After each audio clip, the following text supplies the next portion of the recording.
Good evening. It's Saturday the 15th of April and it's just past 6 o'clock, and welcome to our Saturday evening news programme.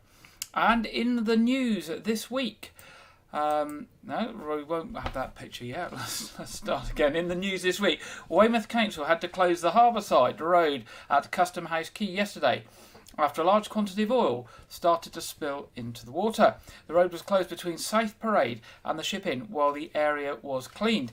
Investigating the cause, it was discovered that a large quantity of engine oil had been placed in one of the bins along the harbourside, and this is then leaked onto the road. A statement from Dorset Council said overnight a large quantity of engine oil had been placed in one of the wheelie bins situated along the harbour. The oil had leaked from the bin and onto the highway, with a high potential of it entering the harbour. The road was closed while the site was cleaned. Dorset Council are asking for anybody who has any information about the oil in the wheelie bin to make contact. And now let's have that first picture. Spring booster COVID jabs are being offered in Weymouth and Portland area starting this month. The COVID-19 booster jab programme is being rolled out to those who are aged 75 or over, residents in care homes with older people, and those aged 5 years and over with a weakened immune system. People will be offered an appointment between April and June, with those at highest risk being called in first. They will be invited to have their booster around 6 months from their last dose, but they can have it once 3 months have passed.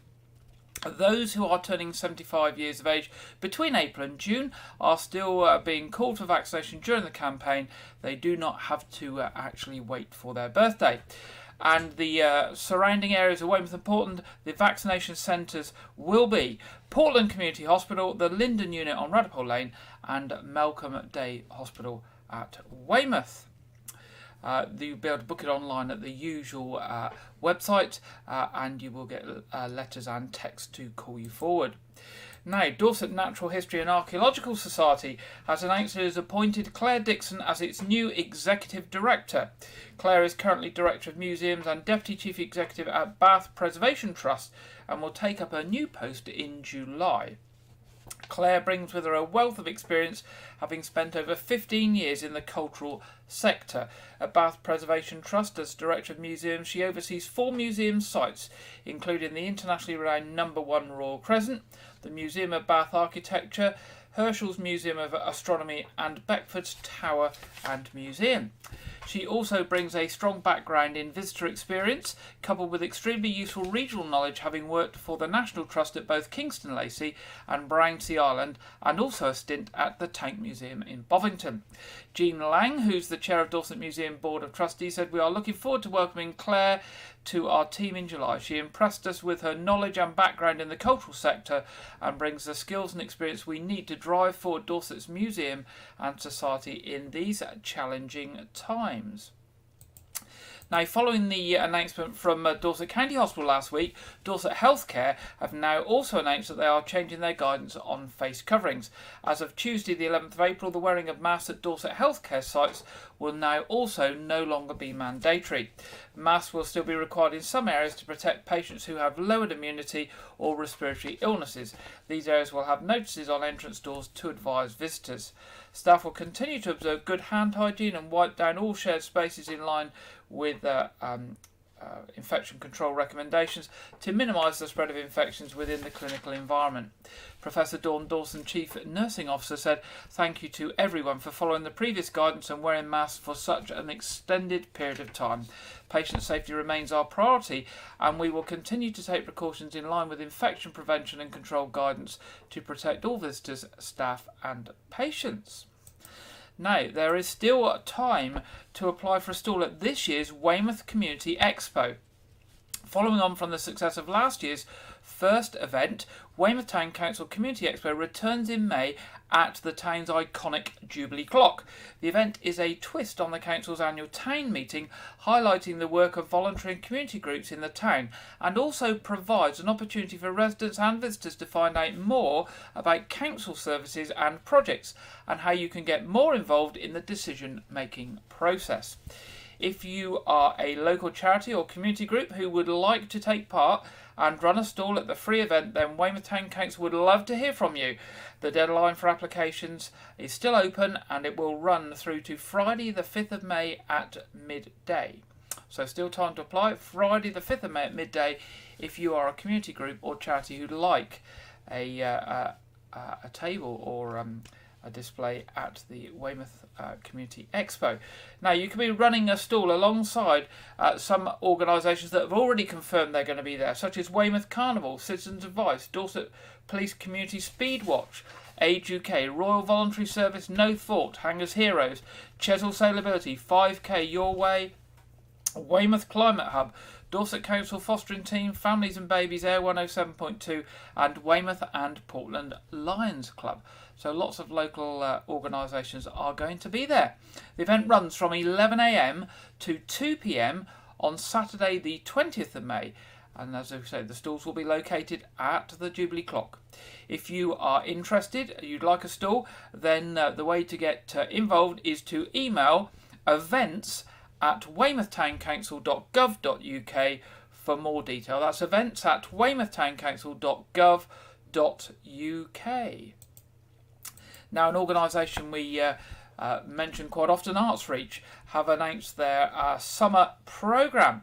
And they continue to bring professional performances to village halls, pubs and other community spaces right across Dorset with the launch of their brand new summer programme. And as I say, we mentioned this briefly last week.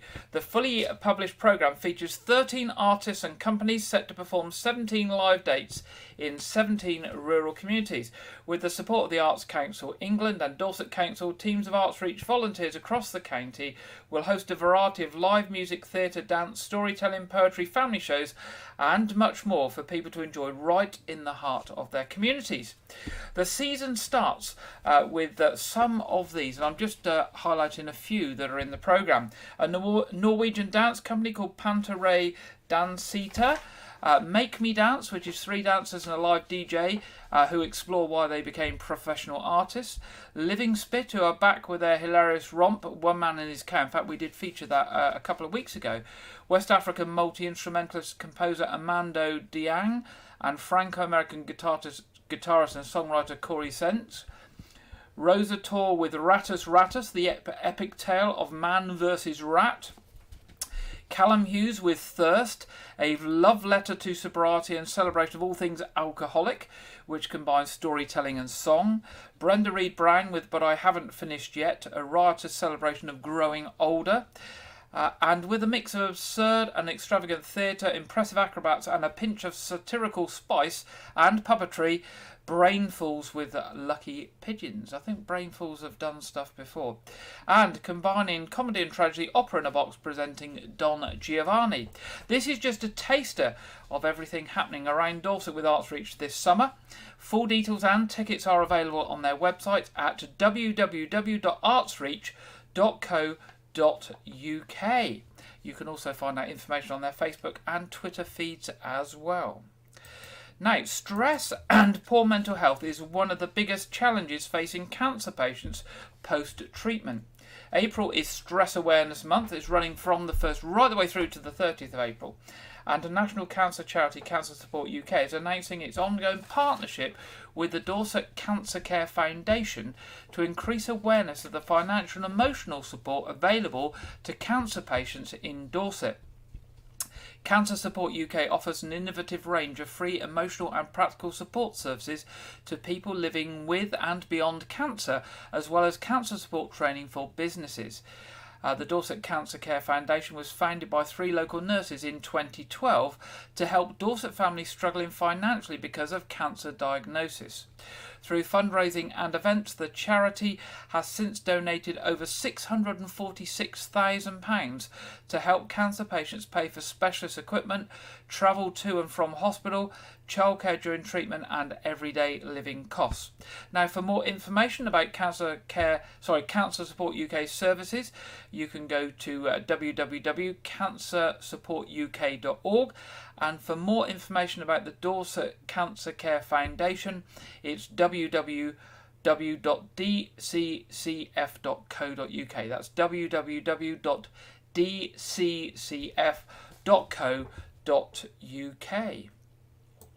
Now, Litter-Free Dorset is working with Southern Co-op and W&S Recycling to dismantle and recycle 8,000 disposable barbecues as a reminder of how destructive they can be to the environment. Weighing in at over 7 tonnes, the disposable barbecues were taken off the shelves following the devastating heathland fires of 2022 and campaigns from Litter-Free Dorset and the Urban Heaths Partnership. Southern Co-op, which has permanently removed disposable barbecues from sale, was keen to make sure its barbecues were disposed of responsibly and approached Litter-Free Dorset to help find the best use for them. And this ambitious event is the result of that partnership. Now, Emma Teasdale from Litter-Free Dorset says disposable barbecues pose a grave danger to Dorset's natural environment and wildlife. They are also single-use and incredibly wasteful. Of course, we want people to enjoy their summer and make the most of the beautiful county, but this should not be at the cost of the environment. We are asking people to make the change by avoiding single-use items, including disposable barbecues, and to look for reusable alternatives. Now, the event is being held on Thursday the 20th April at the W&S Material Recycling Facility in Poole. Now, the barbecues will be dismantled by volunteers and the component parts will be dismantled and recycled by W&S Recycling. They are the recycling contractor for Dorset and Bournemouth and Christchurch and Poole councils. The plastic sleeves, paper liners and cardboard outer trays will be processed with household recycling. The metal grill sheet and foil trays will go to W&S scrap metal site, and the 6 tonnes of charcoal briquettes are being donated to Swanage Railway for use on the Swanage steam train. Over 60 volunteers will be kindly offering their support, including helpers from Dorset Council, Urban Heaths Partnership, Southern Co-op, Dorset and Wiltshire Fire Service, Wessex Water, Hampshire Fair, NFU Mutual, Natural England, the Natural Trust and the Marine Conservation Society. So a good story there for hopefully safety on the heathlands of Dorset this year and making good use of the component parts of those disposable barbecues. Now, officers from Dorset Police are appealing for witnesses or anyone with footage to come forward following an affray in Weymouth. It's reported that around 3:35 on Saturday the 8th of April 2023 that an altercation occurred involving a cyclist and the occupants of a white Ford Transit van and a silver Ford C-Max on Preston Beach Road. 3 people sustained injuries during the incident, which are not believed to be serious. Also, a motorcyclist has sustained serious injuries following a collision in Owermoyne, and officers are appealing for witnesses to come forward. At around 1:15 on Saturday the 8th of April, a collision occurred on the dual carriageway section of the A352 between Warmore Cross and Owermoyne, involving a silver Yamaha motorcycle that had left the carriageway. The rider and a man aged in his 50s were airlifted to Southampton General Hospital for treatment. The road was closed while emergency services dealt with the incident, and it reopened at 5:35 p.m. Also, officers are investigating a burglary in Weymouth and are appealing for anyone for help to come forward. Now, there is an image of stolen items with this appeal, which I will put up on our Facebook page afterwards. I actually forgot to get the image ready on that. Now, between 4:10 and 9:45 on Saturday the 8th of April, entry was gained to a property in the Belfield Park Avenue. A number of items of jewellery were stolen, including a gold bangle with a white diamond, a gold Benson watch, a number of cufflinks, a silver chain necklace with a watch face, a silver chain pendant necklace and a gold ring with a red stone. 2 jewellery boxes were also stolen. Now, if you can help with any of these incidents, as I say, we will put the pictures of the jewellery that we've got up after the programme on our Facebook page. Contact Dorset Police by calling 101, or if you wish to give information anonymously, you can do this via the Crime Stoppers charity by calling 0800 555 111. Now, a first for Weymouth. Weymouth has welcomed its first female mace bearer since the tradition began many centuries ago. Weymouth Town Council owns a very rare pair of 17th century maces made in 1643, and you can see one of those in the picture, which are carried by mace bearers to support the council and town on formal occasions. The ceremonial weapon is always used when opening a meeting of the Weymouth Full Council, similar to what happens in Parliament and the House of Lords. During the mayoral year, there are events where both maces are used, such as the Sir Samuel Myco ceremony, the Veterans Parade, and Remembrance Sunday. They may also be brought out for other events that may be organised throughout the year. The long-standing tradition has now welcomed its first female mace wielder, Helen Legg, who carried the mace for the first time through the town for the annual Sir Samuel Myco commemoration. Mrs. Legg said, "In my role as at Weymouth Town Council, I have worked with many of the mace bearers for many years, attending events where they are required, working behind the scenes with the various VIPs. We had one mace bearer available for the Sir Samuel Myco service, and we have 2 maces, and I felt that with my experience, I was well suited to take on the role myself and had the full support of the town clerk. I understand the gravitas of this role and feel great pride at undertaking it, especially as the first female for Weymouth. It is lovely to have made history." The tradition of having 2 maces can be traced back to the Charter of James I, dated 1616. In the charters it is written, 2 sergeants at mace to be appointed by the mayor, who shall carry silver or gilded maces adorned with the king's arms.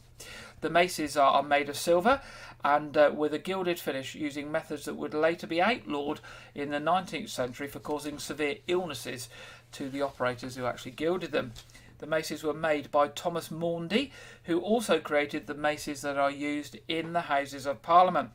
When asked how she felt about breaking new ground for such a tradition, the ceremonial position, Mrs. Legg said, "I'm pleased that Weymouth has embraced having a female mace bearer, and I have been delighted with all the positively received feedback since undertaking the role.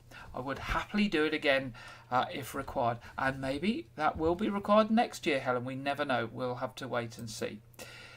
Now, a classically trained professional tenor is to perform at a concert in Weymouth tomorrow, Sunday, April the 16th. Gregory Stewart, tenor, will sing popular classic favourites and songs from the musicals, and will perform a concert at All Saints Church, Portland Road in Wyke, Regis.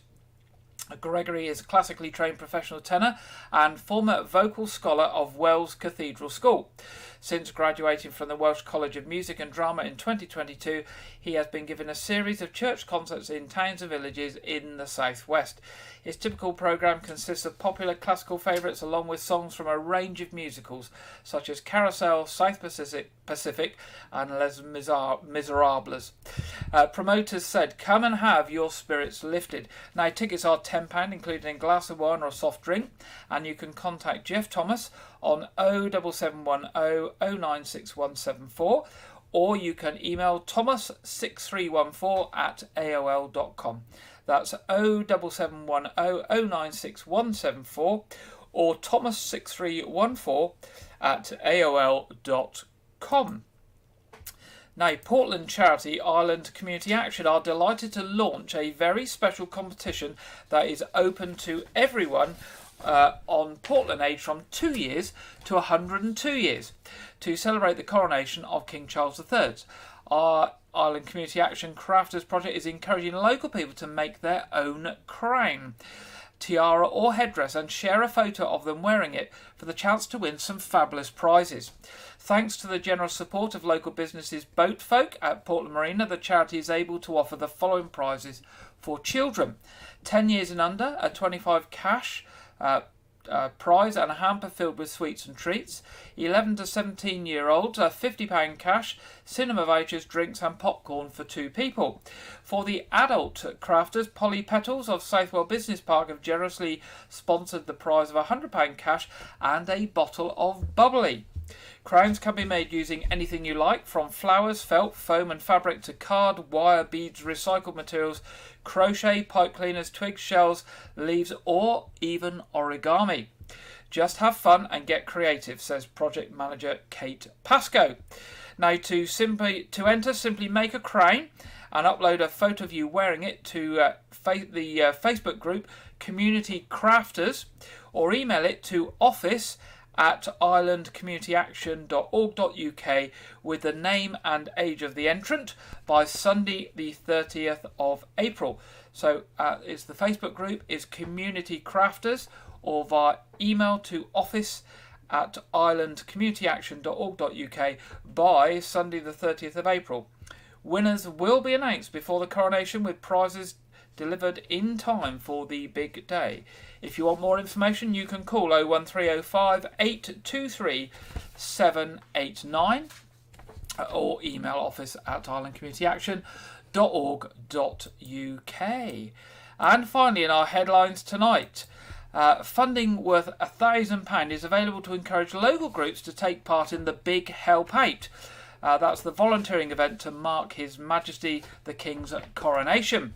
Charitable organisations, voluntary and community groups can apply for up to £100 towards the cost of putting on an activity on Monday the 8th of May in Weymouth. The money could go towards a volunteering activity that requires some materials, paint or equipment for a clean-up project to be purchased. And the activity must take place over the bank holiday weekend, either on Saturday the 6th, Sunday the 7th or Monday the 8th of May. Chair of Services Committee, Councillor Ryan Hope, said Weymouth Town Council will be lending its support to the Big Help Out by offering grants that will encourage people to try volunteering for themselves and support their local community. If you'd like to lend a hand, then we would love to hear from you. You can visit the council website, Weymouth Town Council website, for an application form, and the deadline is Friday the 28th of April. And the website is www.weymouthtowncouncil.gov.uk. If you want any advice or guidance, you can ring the council on 01305 239 839, or you can email office@weymouthtowncouncil.gov.uk. There we go, that's our headlines tonight. Now, next month there's to be an exhibition of art coming up in Weymouth called Through the Labyrinth, Travel Through the Wardrobe to Narnia. Earlier today I met with Janet Hall at the Labyrinth in the Old Churchyard in Wyke, Regis, to learn more about this exhibition. So, good morning. We're here in Wyke, Regis by the Labyrinth in the Old Graveyard, and I'm joined today by Janet Hall, who is launching an exciting new art exhibition in May, and Janet's going to tell us a little bit about that now. Thank you. Yes, I got the idea of this exhibition when I was walking the labyrinth. I noticed how that when you thought you had nearly got to the middle and felt as if you had achieved your goal, suddenly the path took you away again and you were walking further away from the goal. And I thought this reminds me a bit of life. When sometimes you seem to be getting quite close to the thing, the sort of person you want to be, and then things go wrong. And these emotions interest me when I'm painting. I love to paint things that represent joy and happiness and peace and calm, as well as the other things when you feel guilt and sorrow and despair. So I decided to have an exhibition based on walking the labyrinth and showing pictures of different emotions. So as you enter through my front door, it will be as if you are entering into a labyrinth, and you follow a path looking at different paintings as you go and feeling different emotions as you go through the pathways. Eventually you will go right the way through the house and end up for some refreshment, a cup of tea or coffee and something to eat, and then out into the garden, hopefully to enjoy some wonderful weather and enjoy the new growth that comes when you finally come through the labyrinth. So, Janet, tell us where people can find the exhibition, right, and when. The date is May the 27th to June the 4th. That is the second bank holiday weekend, and stretching right across the week to the weekend after. And I live in Rodwell. I live in Kempston Road, so if you find your way down to Kempston Road, the door that you will have to go through is number 11. And if people want some more information about the exhibition? We have some pamphlets like this with all the information on. They will be in the church, All Saints Church and St Edmund's Church, and various other places where they allow us to give brochures for people to pick up. Well, Janet, thank you very much. And there you go, a date to put in your diary, 27th of May to the 4th of June, 11 Kempston Road, through the Labyrinth Art Exhibition. We'll put something out also near the time just as a reminder. Yeah. Thank you, Janet. Thank you very much. And thank you to Janet there. And so we will put a reminder out nearer the time. But if you want any information, pick up one of those leaflets. They will be at various places around Wyke.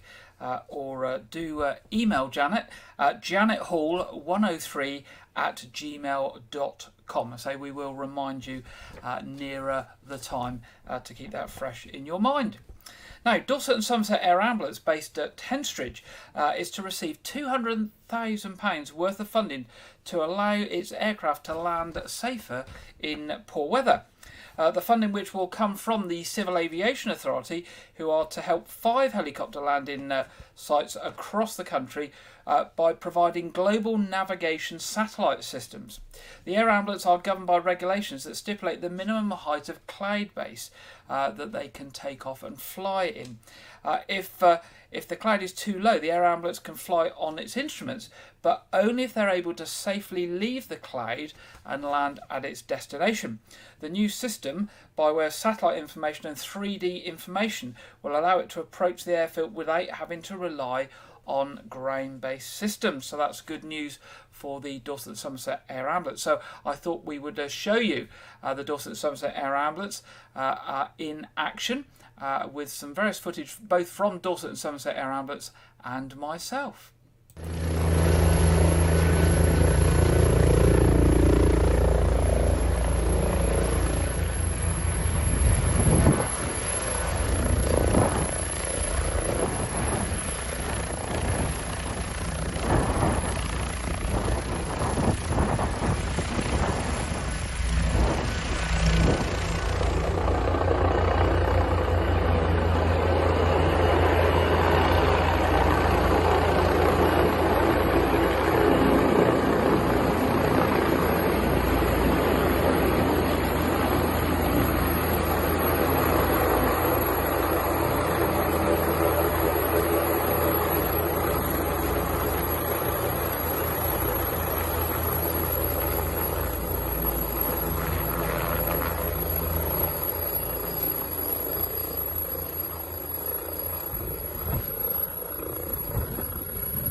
There we go, that's the Dorset and Somerset Air Ambulance. The last piece of footage there was taken from Wyke, Regis, and the middle bit showed, interestingly, a new landing pad on a hospital in Bristol, and that pad is very similar to what we will get at the new landing site at Dorchester Hospital, which we reported a couple of months ago has now got funding from a national charity that supports air ambulance landing pads.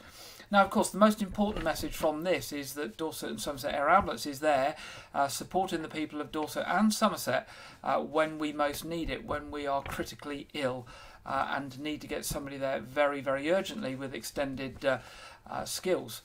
And of course it is a charity, and all its costs are raised by fundraising. So most importantly, if you'd like to support the work of the Air Ambulance, do pop along to their website, at www.dsAirambulance.org.uk. That's www.dsAirambulance.org.uk, and do give them a donation. Or if you want to join their lottery, they have a regular lottery that you can join so that you can support them on a regular basis. Now, whilst talking about charities, Dorset-based children's hospice Julia's House is marking 20 years of caring for seriously ill children. Julia's House was 20 years old on the 1st of April. Now, Chief Executive Martin Edwards said it's important to mark this milestone of care not only for Julia's House, but for the many families that they have cared for over the last 2 decades, and of course to thank the committed supporters and volunteers without whom they would not have been able to provide the critical care that they do. Julia's House helps the whole family, from a child who may have complex medical care needs to siblings, parents and grandparents, who all in their own ways may be finding coping with the 24/7 care that a poorly child might need, a very difficult situation. Now, the charity now has hospices in Corfmel and Dorset and devises in Wiltshire, and last year provided 16,000 hours of specialised care to 188 children and their families. Now, let's be reminded about Julia's Hospice and the people that they care for. Good morning. You coming up?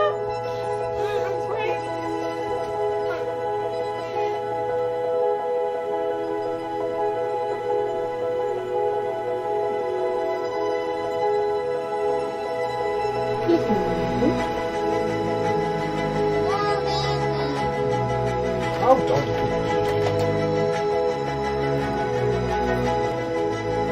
Good morning, Jonathan. Are you hungry?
Thanks.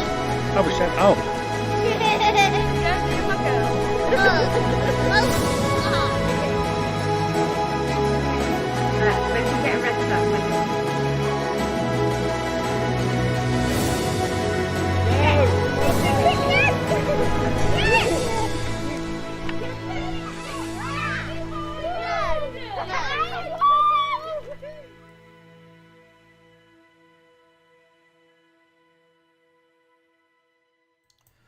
There we go, just a summary of the wonderful work and support that Julia's Hospice gives to children, very sick children across Dorset and Wiltshire, and of course all funded by charitable donations. So if you'd like to support the work of Julia's Hospice, who's been there for 20 years for our young people, then do pop along to their website at www.juliashouse.org.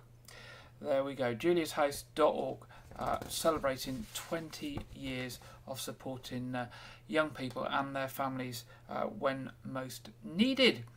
Now we get to that part in our programme where we go over to regular contributor Andrew Wright for this week's film review and preview. Welcome to Wyke Regis TV film review and preview. I'm Andrew Wright. Last week, the Super Mario Bros. Movie was released in cinemas. The film comes from the studio behind the ever-popular Minions franchise and stars Chris Pratt and Charlie Day as the famous plumber brothers, Mario and Luigi, who take a trip to another world to help Princess Peach stop Bowser from destroying the Mushroom Kingdom. Now, I saw this film in the cinema, and I have to say it was the most fun I've had at the cinema in definitely a good while, about a good few months, and I really enjoyed the visuals of the film. Sound and the soundtrack was the first soundtrack I enjoyed since Inception, which was back in 2010. I also thought Jack Black as Bowser was easily the best member of the cast, with an apparently Oscars-eligible contribution to the soundtrack. However, I felt that the film's script was very formulaic, and I wasn't particularly impressed by the cast's performances either. But at the end of the day, it was an incredibly fun watch, packed full of Mario Easter eggs and references to make everybody happy. I give this film 3.5 stars out of 5. Last weekend, I unexpectedly got the opportunity to check out Dungeons & Dragons: Honor Among Thieves in the cinema. The film stars familiar blockbuster names Chris Pine, Michelle Rodriguez, Justice Smith, and Sophia Lillis as a misfit group of thieves who seek to break into a former friend-turned-enemy's castle in order to right their wrongs.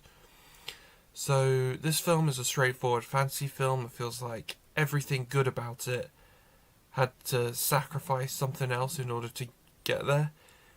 Chris Pine had great chemistry with everyone, but the British cast members aren't as charismatic and charming as they think they are. There is great cinematography when establishing like fantastical locations like a village or a city, but there is wonky CGI, and the script has some good and funny banter in it, but it just feels very formulaic at the end of the day. So I give this film 3.5 stars out of 5. This weekend, the horror comedy film Renfield releases in cinemas. Renfield stars Nicolas Cage, Nicholas Hoult, and Awkwafina, and revolves around Dracula's lackey, R.M. Renfield, played by Hoult, who falls in love with a New Orleans traffic cop, played by Awkwafina, and decides to stand up to his creator, Dracula, played by Cage. The film is notable for being the first live-action film by a major Hollywood studio to feature Nicolas Cage since 2011 due to his exit from Hollywood. The film so far has about 83% positive reviews from critics and is in cinemas this weekend. For the past week, a low-budget horror film starring Russell Crowe has been in cinemas.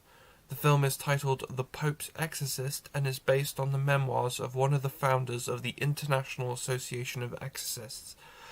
So it's a bit like the Conjuring films in that it says it's a supernatural horror film that is based on a true story, but there's no scientific evidence to back it up, but it's just, what someone says. The film has been in cinemas for a week in the UK and has about 64% positive reviews from critics. That's all I have for this week, but be sure to check back next week where I will preview Evil Dead Rise, the newest film in the Evil Dead franchise. Now back to Gary in the studio. Thank you very much there, Andrew, and we will return with Andrew next week.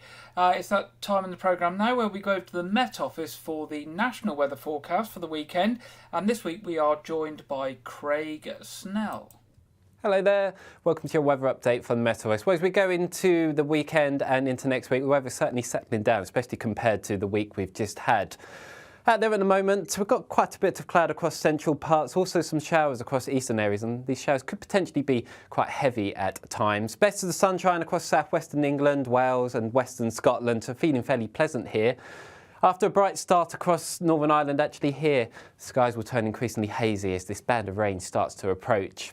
And this rain will gradually spread its way eastwards as we go through the course of the evening. The showers across eastern England fading away, so many eastern areas actually getting away with a dry night. But out towards the west, this rain gradually working its way eastward, turning increasingly lighter and patchy as the night goes on. But overall, a fairly cloudy, damp night for many western areas. But under the cloud, a milder night than of late. But out towards the east, if we hang on to some clear spells, we could just see a touch of frost as we start Sunday morning. So after potentially some early brightness across the east, most of us seeing rather cloudy skies as we go through the course of the morning. Still some outbreaks of rain, generally light and patchy and mainly focused across any high ground. But then going into the afternoon, some improvement across Northern Ireland and Scotland, some sunshine developing here, but that may well trigger some showers. But if you do see some sunshine, feeling fairly warm here, could see highs reaching 17 degrees, but under the clouds, still feeling fairly disappointing really for this point in April. And then having a look at early next week, we do have high pressure beginning to build in from Scandinavia, but it is going to bring in an easterly wind. Sea temperatures in the North Sea hovering around 7 to 9 degrees. So as the wind moves across these cool seas, it does cool down. So many coastal areas of Scotland and England, it's going to be feeling fairly cool at times and may also bring in some cloud off the North Sea from time to time too. But further west, especially as we go into Tuesday, plenty of sunshine developing, and where we do see the sunnier moments, could see highs reaching 19, possibly 20 degrees across northwestern Scotland. So certainly the warmest spell of the year so far. But yeah, along that eastern coast, feeling fairly disappointing still for this point of the year. But you can find out more about the weather for the week ahead on our social media channels. But you can always follow us on YouTube for the latest weather updates. But that's all from me for now. Take care, and I'll see you again soon. Thank you very much there, Craig, for the national weather forecast. We'll now see what the week holds for us here down on the south coast. And I think it sort of reinforces the national weather forecast there, where it can get quite chilly from that easterly wind. But it looks to be a bit drier this week. We've had quite a week of wind and wet down on the south coast here. Hopefully it won't be quite so windy. Some more sunny spells and a little bit drier, although it looks like Tuesday and Thursday we might get some rain. Moving to our What's On section, what have we got this week for you? Weymouth Pavilion. Bobby Davro in the Easter pantomime Rapunzel is on just tomorrow, one day, only 2 performances. 21st of April, Nostalgia Back to the 90s. 22nd of April, Slade UK. 23rd of April, Sunday Night Comedy with Shappy Corsandi. 27th of April, Giovanni Panisse, Made in Italy. 28th and 29th of April, Weymouth Cider Festival, and 4th of May, the complete works of William Shakespeare. Box office is available online at www.weymouthpavilion.com or by telephone 01305 783 225. As we mentioned earlier, a Sunday night concert at All Saints Church tomorrow night with Gregory Stewart, tenor, doing some well-known songs from the shows and stage. Tickets are available online at www.parishofwykeregis.org.uk/events. That's www.parishofwykeregis.org.uk/events. Knowth Fort. The next thing at the Knowth Fort is the Coronation Festival, 6th to the 8th of May. On the 13th and 14th of May, they've got their classified bunker tours again. That's very popular. And on the 2nd of August, a little way ahead, This Is My Theatre are going to present Much Ado About Nothing. Church services in Wyke tomorrow, 9:30 only at All Saints Church and 11 o'clock at St Edmunds. And of course tonight at 7:30 we've got our weekly Saturday evening quiz, which you're all very welcome to join. It's free, it's for the whole community and everyone is welcome. The feed will be up by about 7:20 with the quiz starting promptly at 7:30. Turning to traffic and travel, there are bus replacement services between Reading, Basingstoke and Winchester on Sunday. Oh, where's my... oh, there it is. So bus replacement services between Reading, Basingstoke and Winchester on Sunday. And not too many roadworks now. We've entered that summer period or the holiday period, where the local authority try to keep roadworks off of the main roads during the day. So roadworks are going to be restricted quite a lot to evening and nighttime working. But we still do have roadworks on Gloucester Mews, with part of Gloucester Mews behind the seafront shut, and that will remain shut to the 5th of May. And works continuing on the junction of Lanehouse Rocks Road and Fremantle Road until the 28th of April. Although, again, they're not causing delays all the time. They've been very good to take the works off the road when they don't need to have the road closed there. So that brings us to the end of this Saturday's news programme. As ever, we would love to hear from you, all of your news, your events, your fundraising, and particularly anything that's happening over the coronation weekend. You can contact us at news@wykeregis.tv at any time. We would love to hear from you. I hope you enjoy the rest of the weekend. Let's hope the sunshine stays out like it is at the moment. It seems quite strange sat here doing the 6 o'clock news with the sun outside the window, having spent many months doing it in the dark, the wind and the rain blowing around outside. But hopefully we're going to have a nice rest of this weekend and the week ahead. And I look forward to being back with you next Saturday at 6 o'clock. So that's all from me. Have a good week and good night.